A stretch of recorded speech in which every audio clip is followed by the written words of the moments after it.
Gaura Bhakta Vrinda.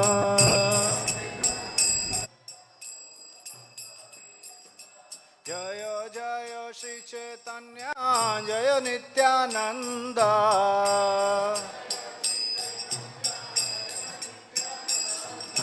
Jaya Jaya Shri Chaitanya Jaya Nityananda.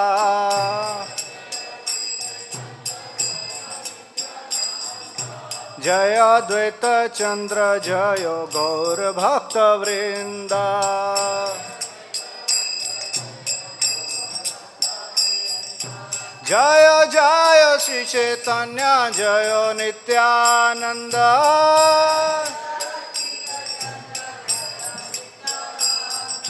Jaya Dvaita Chandra Jaya Gaura Bhakta Vrinda.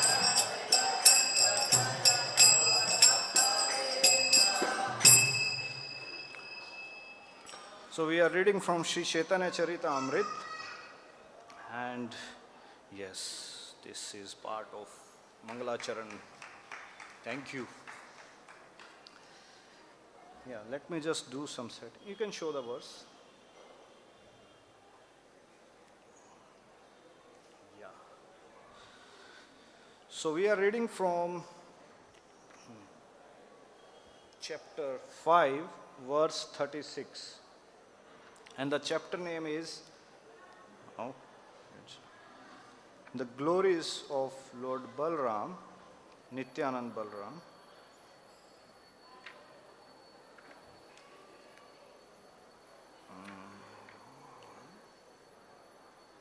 Yeah.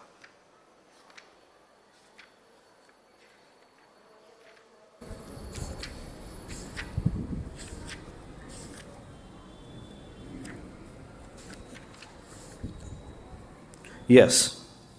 So this is the verse 36 on the screen.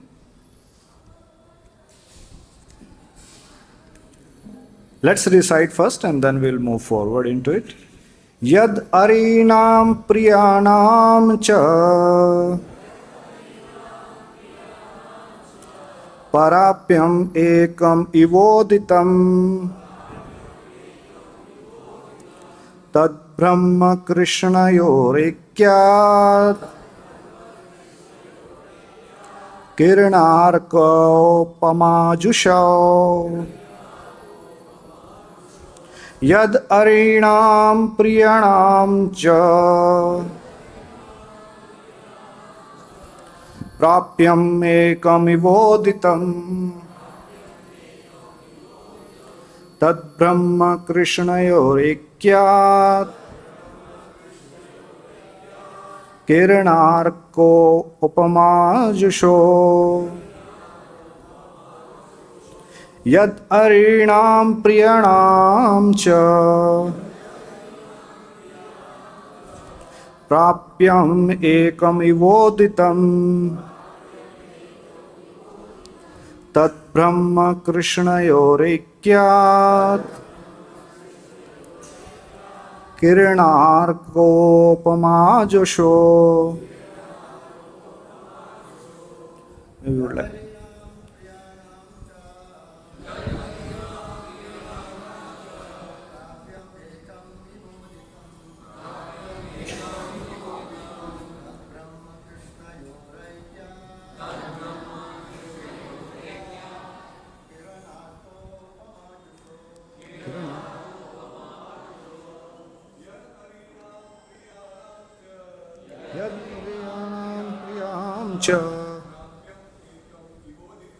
Prapyam ekam ivoditam tad Brahma Krishna Kiranarkopamajusho Yad Arinam Priyanam Cha Prapyam ekam ivoditam Tad Brahma Krishna Yorikyat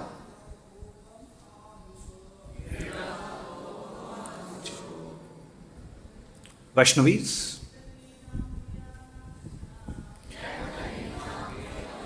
Ja प्राप्यमेकम् इवोदितम् तद्ब्रह्म कृष्णयोरेक्यात्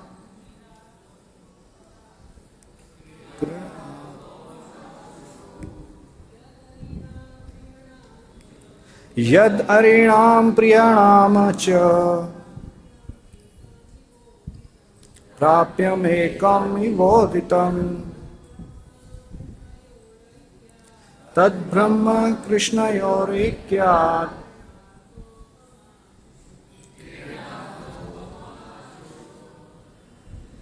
word to word meaning. Yat, that, arinam, of the enemies of the Supreme Personality of Godhead.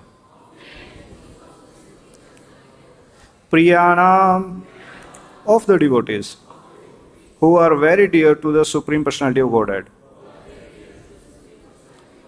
Cha, and, prapyam, destination, ekam, one only, iva, thus, uditam, said, tat, that, Brahma, of impersonal Brahman, Krishnayo, and of Krishna, the Supreme Personality of Godhead, Ekyat, due to oneness, Kiran, the sunshine, Arka, and the sun, Upama, the comparison, Jusho, which is understood by. Okay, translation and purport by His Divine Grace, Sri Bhaktivedanta Swami Srila Prabhupada ki jai, where it has been stated that the Lord's enemies and the devotees attain the same destination. This refers to the ultimate oneness of Brahman and Lord Krishna.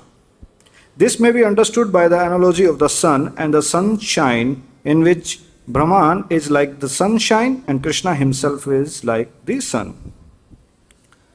So this purport is very long. We'll try to do it. Purport. This verse is from Bhakti Rasamrit Sindhu 1-278 of Srila Rupa Goswami, who further discusses this same topic in his Lagu Bhagavatamritam, Purva 541. There he refers to the Vishnu Puran, again 4.15.1, where Maitreya Muni asked Parashar in regard to Jaya and Vijay, how it was that Hiranyakashipu next became Ravana and enjoyed more material happiness than the demigods, but did not attain salvation. Although when he became Shishupal, quarreled with Krishna and was killed, he attained salvation and merged into the body of Lord Krishna. Parashar replied that Hiranyakashipu failed to recognize Lord Narasimhadev as Lord Vishnu. He thought that Narasimhadev was some living entity who had acquired such opulence by various pious activities. Being overcome by the mode of passion, he considered Lord Narasimhadev an ordinary living entity, not understanding his form. Nevertheless, because Hiranyakashipu was killed by the hands of Lord Narasimhadev, in his next life he became Ravana and had proprietorship of unlimited opulence. As Ravana, with unlimited material enjoyment, he could not accept Lord Ram as the personality of Godhead. Therefore, even though he was killed by Rama, he did not attain Sahujya or oneness with the body of the Lord. In his Ravana body, he was too much attracted to Rama's wife Janaki, and because of that attraction, he was able to see Lord Ram. But instead of accepting Lord Ram as an incarnation of Vishnu, Ravana thought him an ordinary living being. When killed by hands of Rama, therefore he got the privilege of taking birth as Shishupal, who had such immense opulence that he could not think himself a competitor to Krishna. Although Shishupal was always envious of Krishna, he frequently uttered the name of Krishna and always thought of beautiful feature of Krishna. Thus, by constantly thinking and chanting of Krishna's, even unfavorably, he was cleansed of the contamination of his sinful activities. When Shishupal was killed by the Sudarshan Chakra of Krishna as an enemy, his constant remembrance of Krishna dissolved the reactions of his vices and he attained salvation by becoming one with the body of the Lord. From this incident, one can understand that even a person who thinks of Krishna as an enemy and is killed by him may be liberated by becoming one with the body of Krishna. What then must be the destination of devotees who always think favorably of Krishna as their master or friend? We'll discuss in the later part of the class that this is the backbone of that whole purport, that whole statement. Let me repeat it. What then must be the destination of devotees who always think favorably of Krishna as their master or friend? These devotees must attain a situation better than Brahmaloka, the impersonal bodily effulgence of Krishna. Devotees cannot be situated in the impersonal Brahman effulgence into which the impersonalists desire to merge. The devotees are placed in Vaikuntha Loka or Krishna Loka. This discussion between the Maitreya Muni and Parashar Muni centered on whether the devotee come down into the material world in every millennium like Jaya and Vijay, who were cursed by Kumaras to that effect. In the course of these instructions to Maitreya about Hiranyakashipu, Ravana and Shishupal, Parashara did not say that these demons were formerly Jaya and Vijay. He simply described the transmigration through 3 lives. It is not necessary for the Vaikuntha associates of the Supreme Personality of the Godhead to come to take the roles of his enemies in all the millenniums in which he appears. The fall down of Jaya and Vijay occurred in a particular millennium. Jaya and Vijay do not come down in every millennium to act as demons. To think that some associates of the Lord fall down from Vaikuntha in every millennium to become demons is totally incorrect. Wow, this is totally new information maybe for us.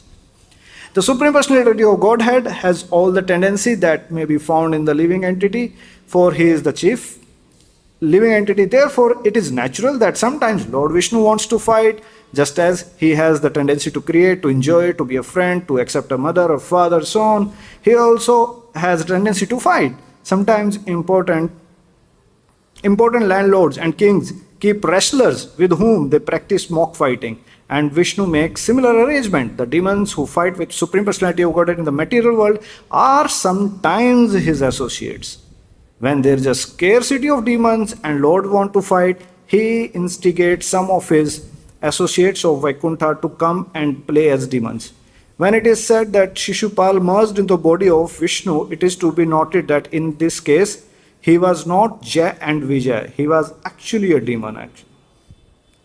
In his Brihad Bhagavatamritam, Srila Sanatana Goswami has explained that the attainment of salvation by merging into the Brahman effulgence of the Lord cannot be accepted as the highest success in life, because demons like Kansa, who were famous for killing Brahmanas and cows, attained that salvation. For devotees, such salvation is abominable.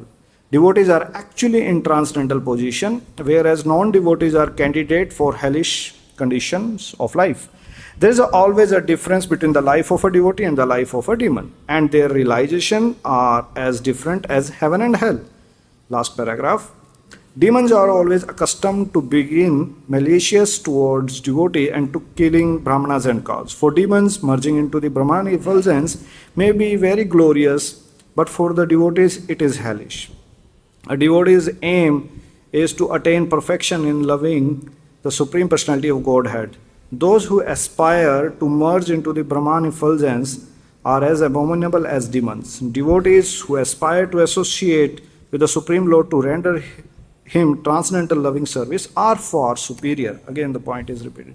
Om Gyanti Mirindasya Gyananjana Shalakaya Chakshurun Militam Yena Tasmai Shri Gurave Nama Shri Chaitanya Manobhistam Stapitam Yena Bhutale Swayam Rupa Kadamayam Dati Swapadantikam Vandeham Shri Guru Shri Yuta Padakamalam Shri Gurun Vaishnavamsa Shri Rupam Sagrajatam Sahagana Raghunathanvitam Tam Sajivam Sadvaitam Savadutam Parijana Sahitam Krishna Chaitanya Devam Shri Radha Krishna Padan Sahagana Lalita Shri Vishakhanvitamsa He Krishna Karuna Sindho Dinabandho Jagatpate Gopesha Gopika Kanta Radha Kanta Namostute Tapta Kanchan Gaurangi Radhe Vrindavaneshwari Vishbhanu Sute Devi Pranamami Hari Priye Vancha Kalpadaro Vaishya Kripa Sindhu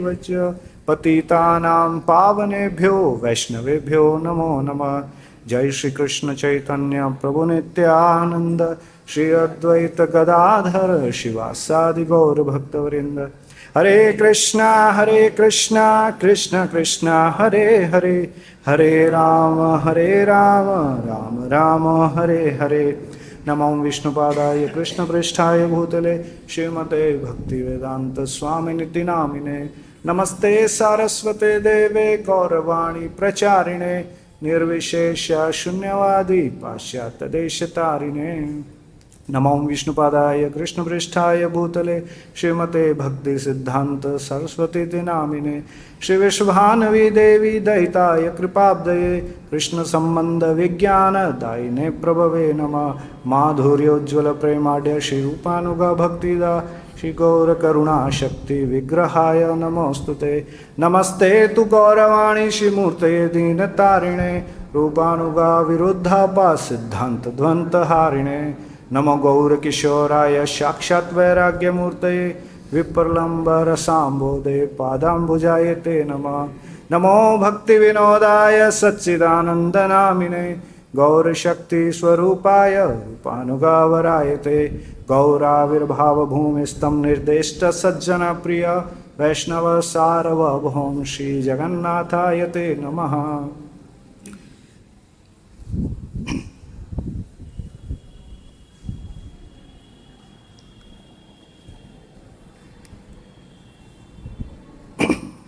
Hare Krishna, welcome all of you, seeking blessings of the Vaishnavas, senior Vaishnavas, for this discussion on a very important topic of Chaitanya Charitamrita, especially this chapter of 5th, the glories of Lord Nityananda Balaram. Let's talk about bit history, like how this book came into our movement. So, after translating many volumes of Bhagavatam, Srila Prabhupada desired that let me give something about the Rasa Shastras to my followers, to the disciples. So he was in Calcutta, and two of his prime main two disciples, they were serving together, but at the same time they had different opinions all the time, and it generally happens. So Prabhupada asked, which book should I translate? So one prime disciple said, Prabhupada, you should translate Chaitanya Bhagavat. Then obviously the second manager, he had tendency, whatever he will say, I will go to the opposite. Prabhupada gave them two options. Should I translate Chaitanya Bhagavat or should I translate Chaitanya Charitamrita? So one said Chaitanya Bhagavat, and the other immediately said, no Prabhupada, translate Chaitanya Charitamrita. Even though later on, when in a personal interview with that disciple, he didn't even know that what is Chaitanya Charitamrita. And Prabhupada accepted that proposal that, okay, we will translate Chaitanya Charitamrita. And that's how Chaitanya Charitamrita Prabhupada chose. And for 18 months, he translated. And then we know in 2 months, that was the marathon Prabhupada had with Rameshwar Swami team. And then they got it printed.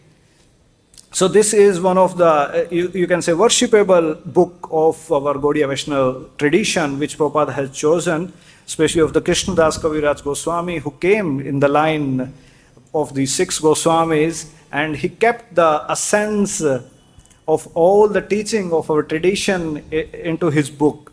Especially this is the beauty of Chaitanya Charitamrita, that it has philosophy, it has pastime. So he mixed both of them. And that's how, like Prabhupada, if you open it,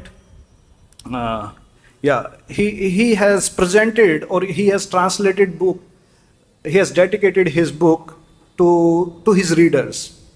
Like in the last class we discussed that Prabhupada dedicated his Krishna book to his father,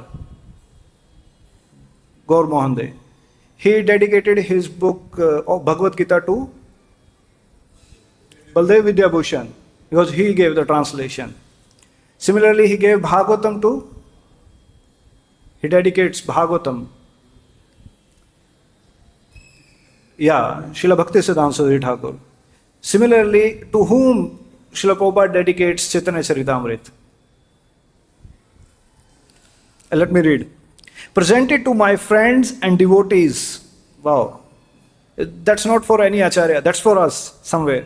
Presented to my friends and devotees who like to read my books and who approached me to request that I render the great Chaitanya Charitamrita into English. That's the beginning of this book. To his friends and devotees who like to read my books. Wow. And who approached me to request that I render the great Chaitanya Charitamrita into English. So that's a bit background and the history of Chaitanya Charitamrita, the quality Prabhupada wanted to give to his readers who like to read his other books. That's how this Chaitanya Charitamrita came. Let's go to the present verse we are discussing today. So if you scroll down to the purport, the first line which Prabhupada mentioning is that this verse is from Bhakti Rasamrita Sindhu 1 to 278. Now, Prabhupada is, first of all, there are three things are happening. First of all, this is Chaitanya Charitamrita, and within that Chaitanya Charitamrita, Krishnadas Kaviraj Goswami is quoting Bhakti Rasamrita Sindhu, and that section actually has a relation with the Bhagavatam 7th canto. If you go to the previous verse, purport, the last line of the purport, it mentions about Srimad Bhagavatam 1st canto 30 chapter. And maybe after hearing the purport, you must be confused like what happened exactly with the Jaya and Vijay. Like will they get liberated or the demons get liberated or not? So it opens the chapter of basically the definition of bhakti. What exactly is the definition of bhakti and what is the right understanding of the bhakti? Because this verse is saying that whether you are demon or whether you are a devotee, still you get the same result.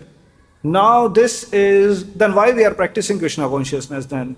So if someone is demon, like Shishupala is always thinking about in a negative way or in an unfavorable way, so still he is getting the same result. And if we devotees, after chanting, after doing worship, after offering bhoga, we are also supposed to get the same result. Then this is not justice in that manner.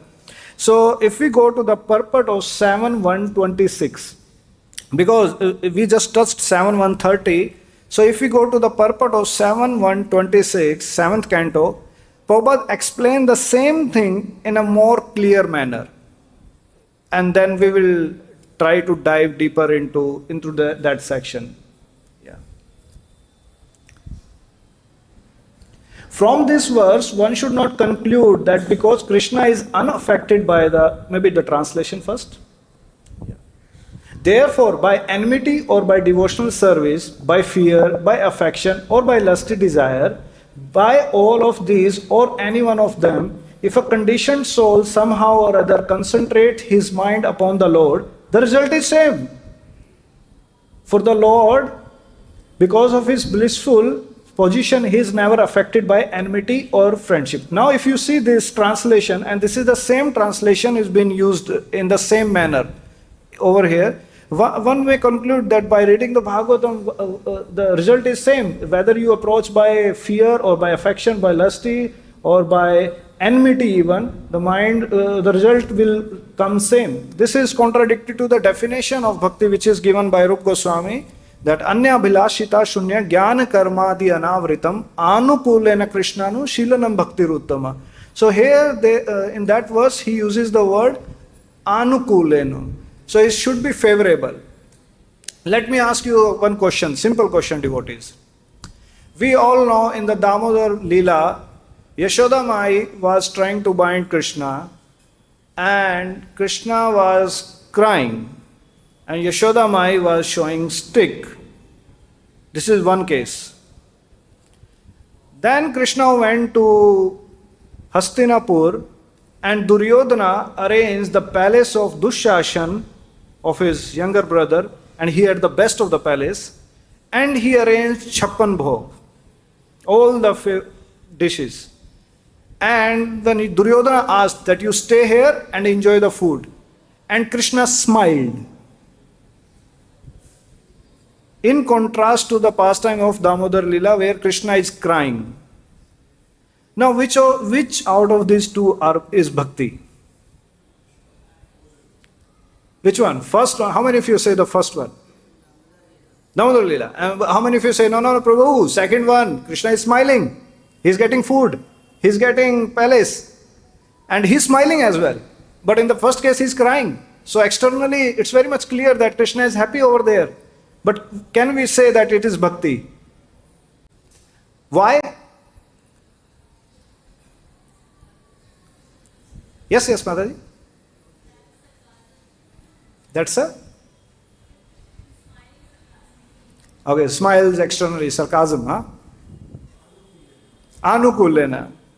Duryodhana was thinking about himself.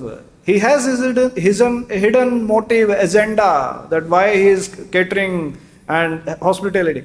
And Yashoda Mai had what agenda? If he will be angry, he may get to the forest and may get hurt. I need to save him. I need to protect him. And for protecting him, she is binding. So the thought over there is that I need to serve Krishna. I need to protect Krishna. But externally, Krishna is crying. And over there, with the Duryodhana, he's smiling. But we can't say that this was the bhakti. The Yashoda Mai case was the example of bhakti actually. So if we understood this concept, then we can enter into the subtleties of the bhakti yoga devotees. So, and in a practical application of every sadhaka, it's very important, like when we chant, when we do worship, when we do cooking, when we do kirtan, or when we do any practical services in Krishna consciousness movement, so externally we may do physically on sensual level, that can turn into actually karma yoga mixed with the bhakti yoga actually. The pure bhakti yoga comes when the whole heart has been given to that service. So bhakti is not about the external engagement of the senses. Even the impersonalist and the Mayavadi, sometimes they chant Hare Krishna Mahamantra. Wow. Yes, they worship deities. They also worship deities. Mayavadis, they worship deities actually. But their objective behind doing all these things is different. And the objective of a devotee while doing these activities, that is different. So bhakti is about not just engaging your senses, not just engaging your intelligence, not even just engaging your mind, it's engaging your heart actually. So when Krishna says in Bhagavad Gita, Man mana bhavat bhakto madhya jimam namaskuru. So it's like engaging your mind actually, engaging your heart. That is the main component of the bhakti yoga. Externally, we may have better singers and better every aspect of what a Krishna consciousness we do. Like we may be constructing, we may be distributing, or maybe cooking. People have achieved their expertise outside of in our society. But do we call them that this is devotional service? No. That's why Bhaktisiddhanta Saraswati Thakur in his classes, when he used to ask for the kirtan in the beginning, he used to ask that devotee who used to sing the verse so that his disciple remain attracted to the holy name, not to the melody. In one sense, like that was his technique. Not all the time, but most of the time he used to ask someone who don't know how to sing. And then, because that's the main essential concept, devotees. So I found that verse which is more relevant. And if we go now to the purport of this verse, now you can see what Prabhupada is saying. Yeah, the same one. Yeah. From this verse, now Prabhupada is very strong here, directly from the first point. From this verse, one should not conclude that because Krishna is unaffected by favorable prayers or unfavorable blasphemy, one should therefore blaspheme the Supreme Lord. This is not the regulative principle. Bhakti Yoga means anukulena Krishnanu Silanam. One should serve Krishna very favorably. This is the real injunction. Here it is stated that although an enemy thinks of Krishna unfavorably, The Lord is unaffected by such anti-devotional service. Thus, he offers his benediction even to Shishupal and similarly inimical conditioned souls. This doesn't mean, however, that one should be inimical toward the Lord. The stress is given to the favorable execution of devotional service, not purposeful blasphemy of the Lord. It is said, we'll read the translation, one who hears blasphemy of the Supreme Personality of Godhead or his devotees should immediately take action or should leave. Otherwise, he will put into the hellish life perpetually. Wow. There are many such injunctions. Therefore, as a regulative principle, one should not be unfavorable toward the Lord, but always favorably inclined toward him. Shishupal's achievement of oneness with the Supreme Lord was different because Jay and Vijay from the very beginning of their material existence were ordained to treat the Supreme Lord as an enemy for 3 lives and then return home back to Godhead. Jay and Vijay inwardly knew that Krishna is the Supreme Personality of Godhead, but they purposefully became his enemies to be delivered from material life. From the very beginning of their lives, they thought of Krishna, Lord Krishna, as an enemy, and even though blasphemy Lord Krishna, they chanted the holy name of Krishna constantly along with their inimical thoughts. Thus, they were purified because of the chanting of the holy name of Krishna. Now, devotees, this statement has again come in the purport as well, that by chanting the name of Krishna, they were removed of their sinful activity. Yes, that is quite possible that if someone even has inimical attitude towards Krishna, but one may be chanting Krishna's holy name, like maybe even the example of anti-devotional or maybe of other categories of transcendentalist even.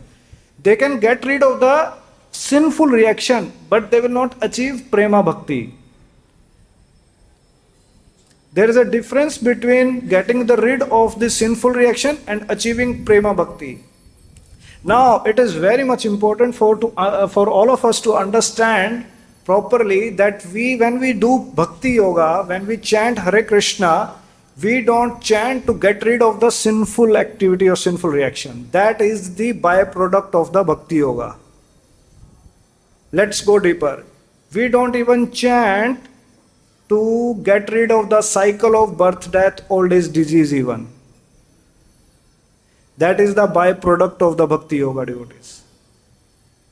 These are the motivation one may have in the beginning of the life when we come into the process and one is afflicted by the distress of this material world, and as soon as one hears or reads in the scriptures that by chanting your sinful reaction will get over, and one may feel inspired to take up the path of bhakti yoga.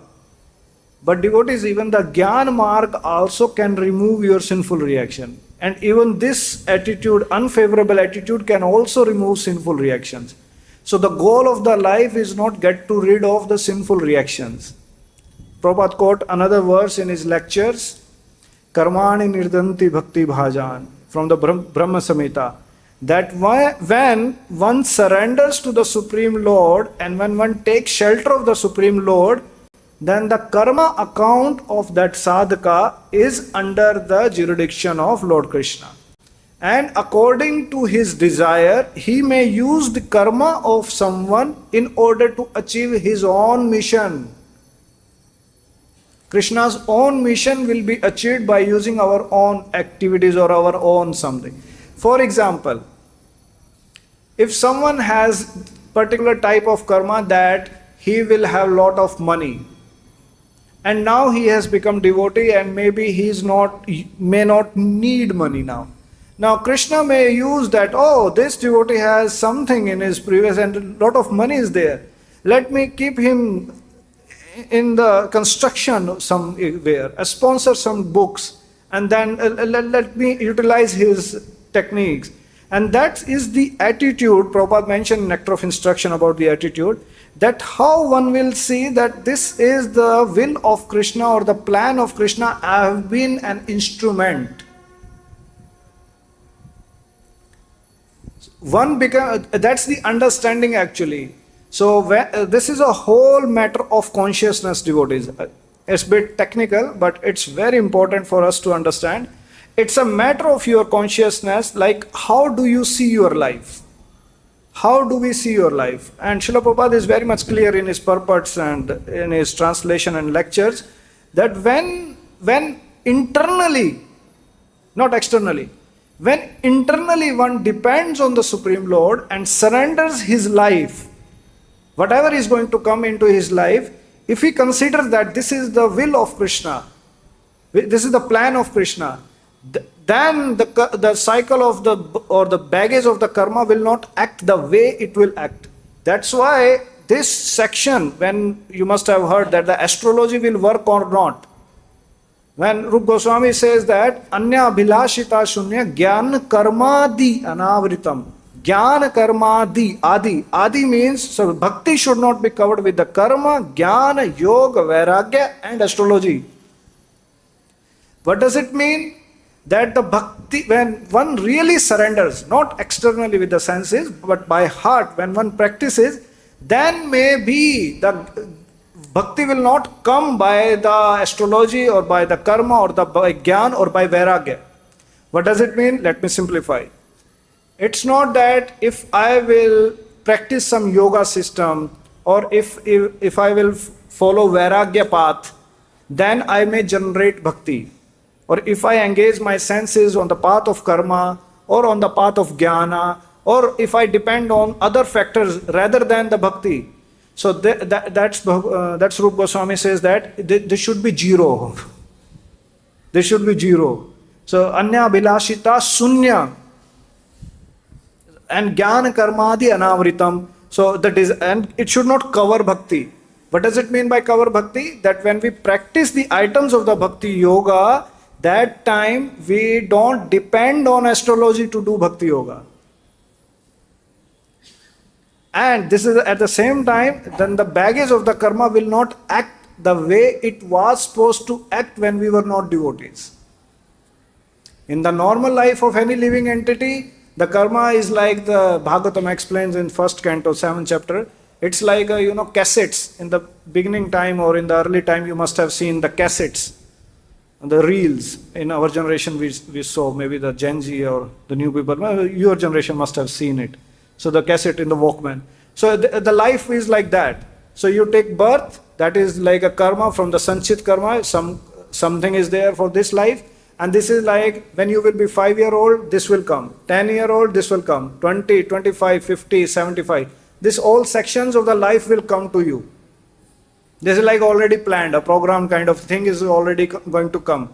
And that's how Bhagavatam at one point of time says that, and Bhagavad Gita also, that this is all arranged by the material nature and Jiva should not feel that I have achieved it.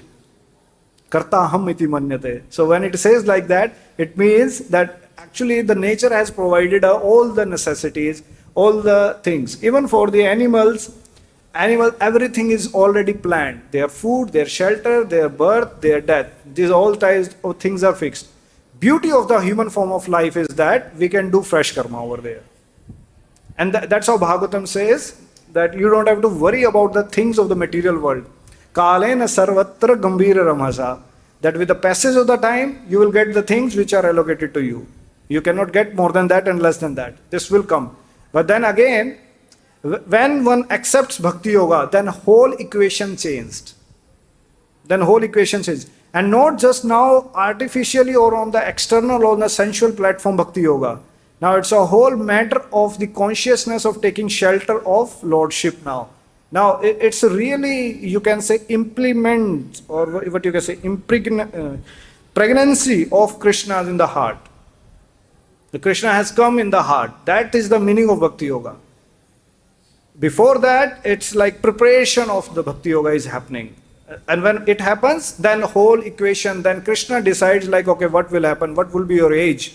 Okay, what would be the financial losses? Oh, what would be the gain of the victory? So whole equations start coming after that. And it's a matter of your surrender actually, one surrender. That's why Prabhupada was always, all the time, that he used to hit this point, the surrender to Krishna.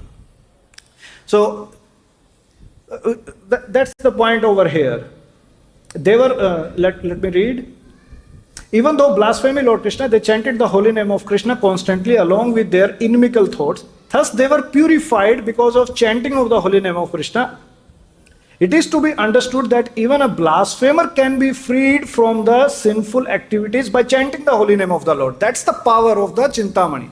Like you got some power, like it's a mantra, it's a Maha Mantra. Now you can use it for multiple purposes. People may use it for getting their desire fulfilled. People may get it to just to purify, or may get their sinful reaction, or maybe any other agenda. But holy name can give you Krishna Prema Bhakti. This is the fine use of holy name.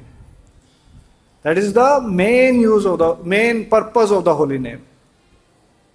It has a multi-purpose. Like you can use it, like you have a car, you can use it for multiple purpose.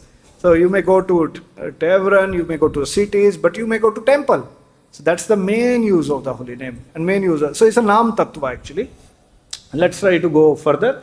Certainly, therefore, freedom is assured for a devotee who is always favorable to the service of the Lord. This will be clear by the following verse. By rapt attention fixed upon Krishna, one is purified, and thus one is delivered from material life. And then Prabhupada is quoting Chakravarti Pad, that the fear factor which is mentioned over there is mentioned about the gopis actually. So, let me try to design something if our technology work very nicely.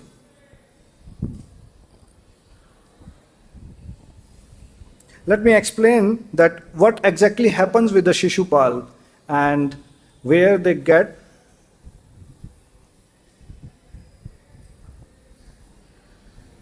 You will appreciate that analogy.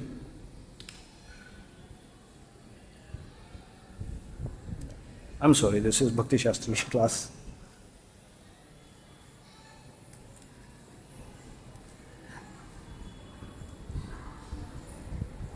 In Srimad Bhagavatam, there is a verse about the transcendentalist, about the three types of transcendentalist, 1 to 11. Vadanti tat tat vidas yajja jnanam advayam brahmeti pramatmeti bhagavaniti shabdate. So this verse generally Prabhupada quote, especially the second line, brahmeti pramatmeti bhagavaniti shabdate. So generally when we hear about this type of transcendentalist, so one misunderstanding generally happens that we think that the impersonalist or the Brahmavadi, they are not spiritualist. No, they are spiritualist and they should be respected actually. And that's what is the translation of that verse. If we see that verse, and Prabhupada is very much clear in his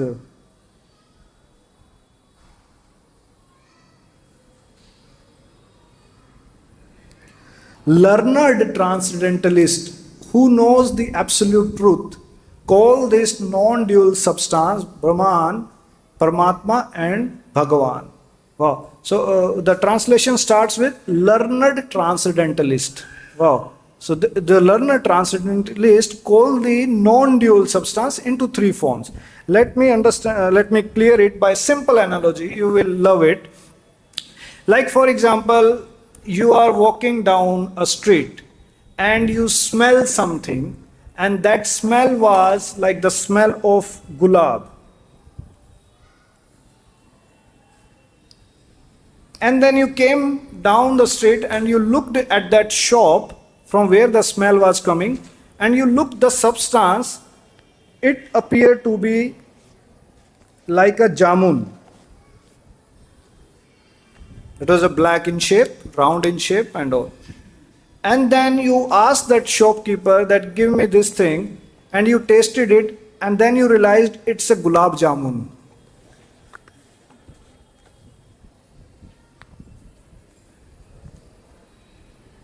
So, if you are a person here, now it is the same thing which has appeared differently according to the vision. Prabhupada gave a different analogy over there of the sun god, sun disk and sunshine. And there is one more analogy Prabhupada gave. Someone would like to add? What is the another analogy Prabhupada gave about the three types of absolute truth? Train. One more. Mountain. Yes. Mountain. So what is the meaning of mountain? When I was in Germany when I was working many years back. So I used to go to office and there was a big mountain. I used to walk. So from the far, the mountain is appearing. When you go nearby, then you can see some houses. And when I reached very near, then I can see people are also there. So this is the same thing. When you see absolute truth without varieties, Brahma Jyoti over there, that is known as only the gulab, only the effulgence of the Supreme Lord. And when you see that absolute truth has some varieties, and then you see as a jamun, it's like a Paramatma.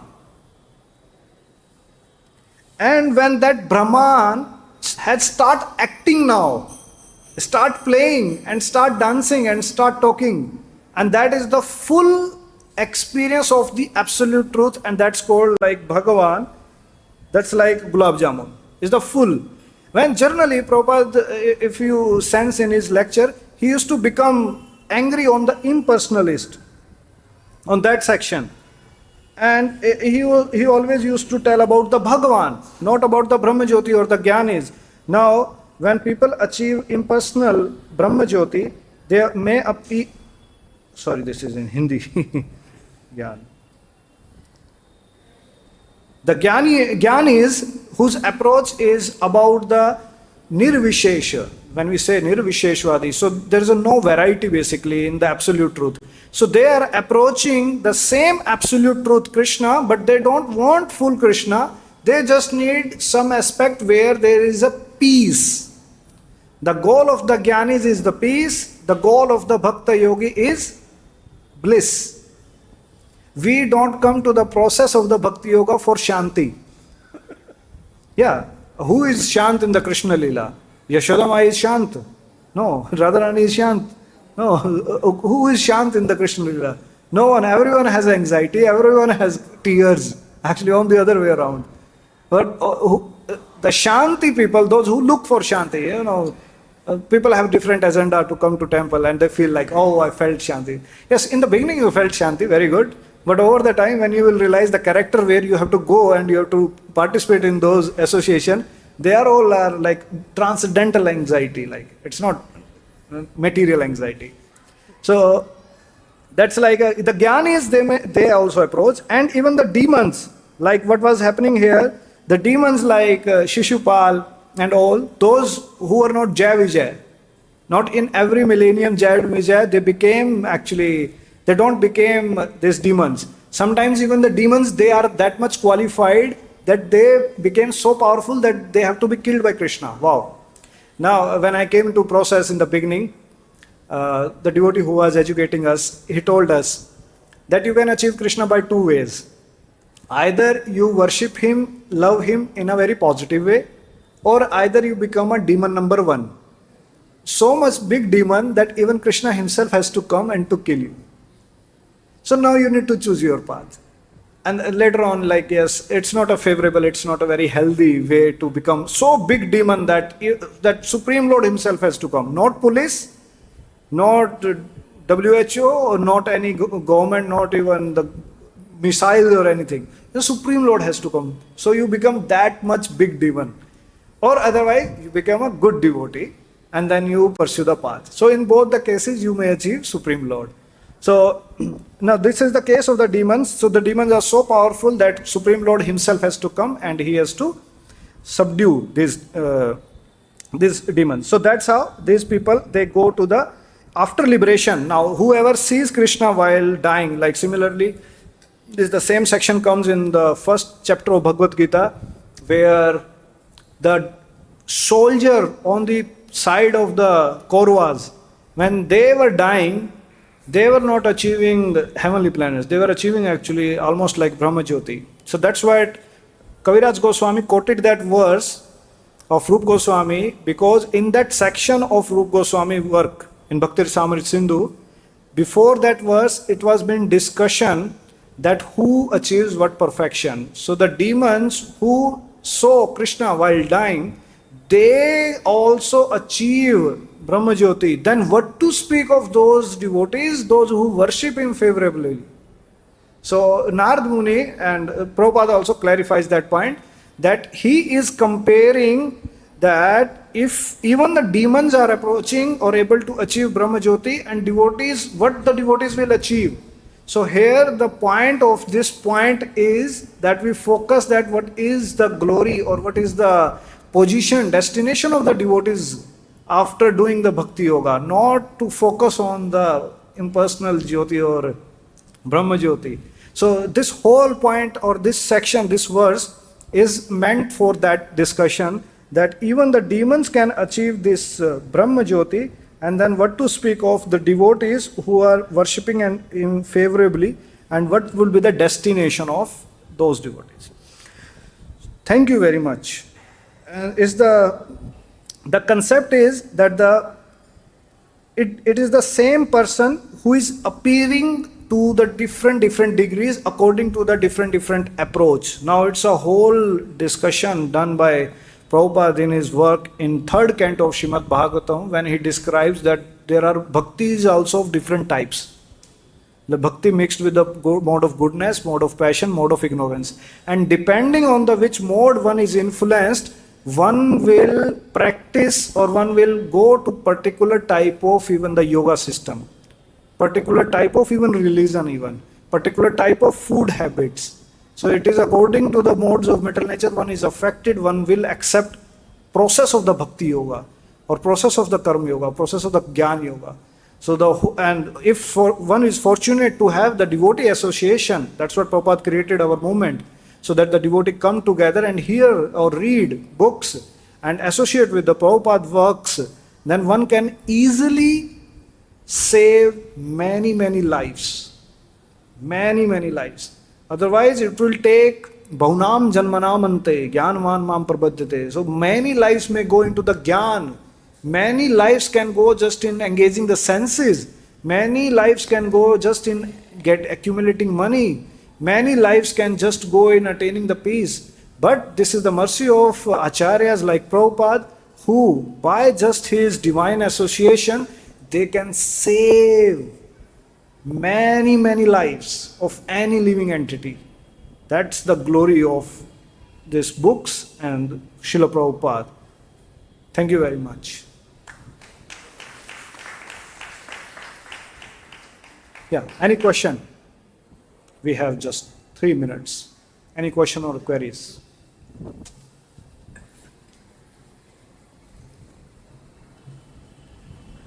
Hare Krishna Prabhu. Yes, Prabhu. Yes, wonderful class. And there is a statement in the purport wherein Prabhupada says that not all demons achieve the liberation, because Jaya and Vijay were under the cycle of curse and they were required to be going back to Godhead. Sisupal got the liberation. So does it mean that not every demon will achieve that, which is killed by Krishna will achieve the liberation? No. That section says that they may not achieve the highest perfection of the Bhagavan realization. Actually, as soon as anyone sees Krishna, this is a great achievement that someone has seen Krishna in like lively. So immediately when someone sees Krishna, his karma has already gone like.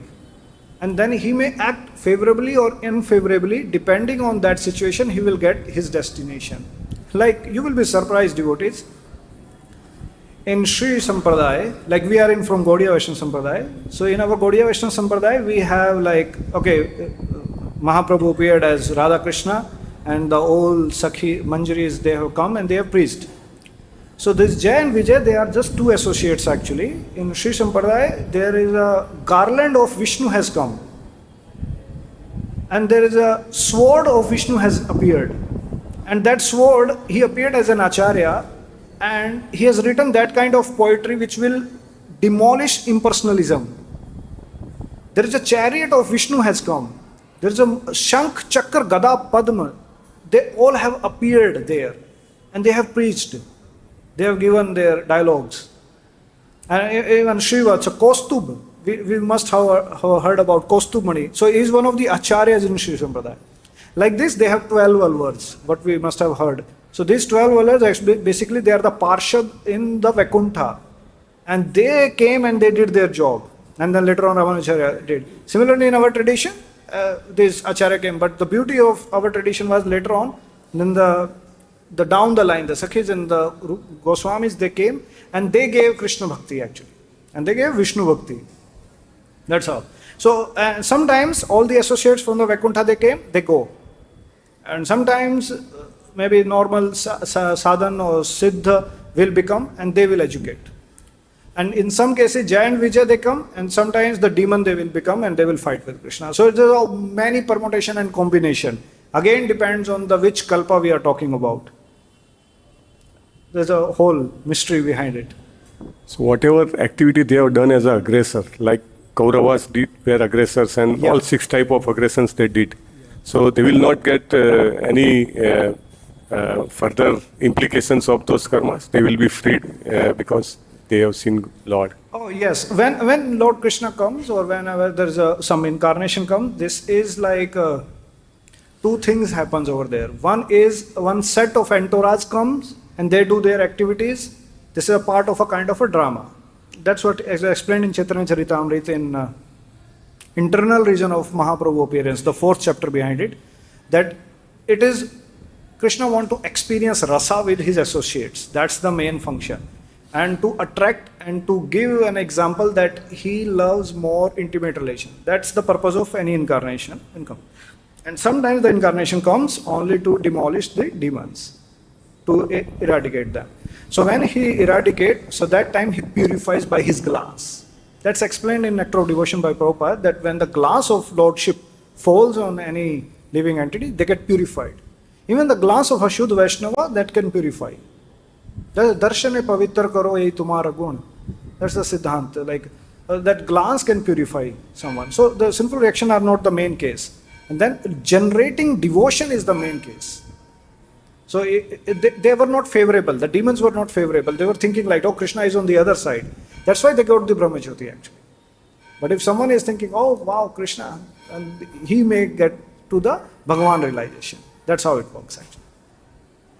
It's a totally matter of consciousness. How do we see Krishna? Total matter of consciousness. That's why Prabhupada gave the name International Society for Krishna Consciousness. That for means you do something now. You create something. For, you get your consciousness filled with Krishna. For Krishna consciousness. That's a very thoughtful idea.